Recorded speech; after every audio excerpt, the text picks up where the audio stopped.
Ce qu'il faut comprendre, en fait, c'est qu'au 17e siècle, il y a eu comme une épidémie constante, dans le fond. Ça disparaissait à un endroit, ça ressurgissait dans un autre. Il n'y a pas eu un seul moment pendant le 17e siècle où il n'y a pas eu de peste. Par contre, on peut mentionner la grande peste d'Italie. En 1629 jusqu'à 1631, il y a eu la peste de Naples en 1656, la peste de Vienne en 1679 à 81 et bien sûr la grande peste de Londres de 1665 à 1666 qui a été éradiquée finalement par le Grand Feu de Londres. Bonjour, je m'appelle Marine Nadeau-Tremblay, je suis violoniste dans l'ensemble Les Barracudas. Et aujourd'hui, je vais vous parler un peu de la peste au 17e siècle.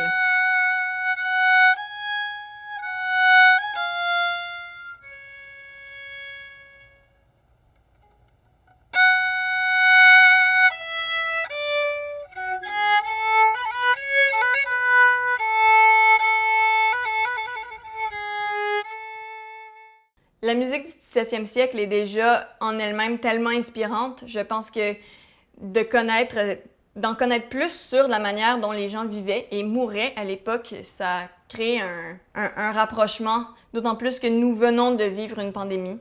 Alors, ça ajoute un niveau d'appréciation à l'écoute et à l'interprétation de cette musique-là.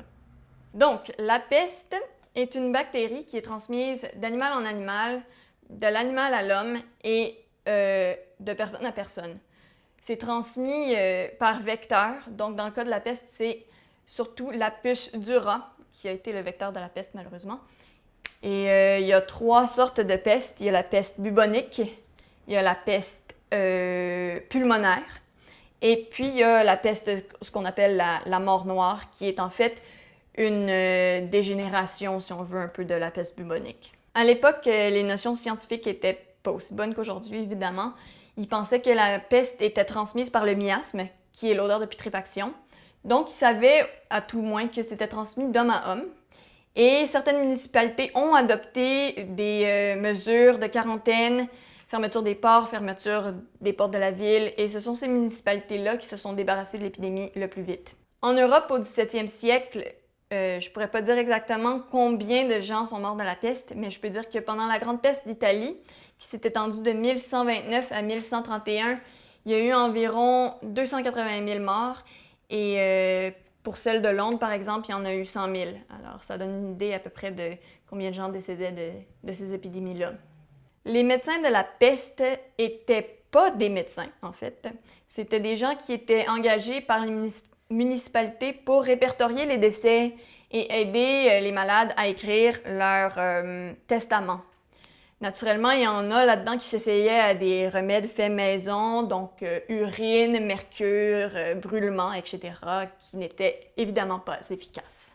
En fait, le fait que ça a été le rat qui a été vecteur de la peste par sa puce, c'est ça qui a fait aussi que la peste a disparu, parce que le rat est devenu immunisé à la peste. Donc, la puce n'a pas eu besoin de partir du rat pour aller à l'humain. Elle a pu continuer de vivre sur le rat. Et là, ça n'a plus affecté les humains. C'est une des raisons pourquoi la peste n'est plus ici à présent.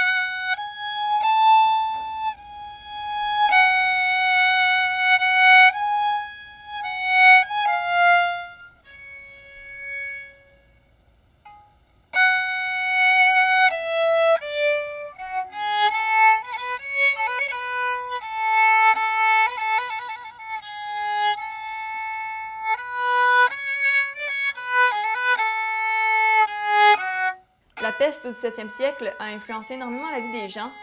Pour ne donner qu'un seul exemple, dans la préface de la première imprimerie des sonates de Giovanni Battista Fontana, c'est écrit que le compositeur est mort de la peste, et ensuite ça explique pourquoi ces sonates-là ont pris tant d'années avant de paraître, et c'est parce que, en temps de peste, les gens n'avaient tout simplement pas la tête à ça.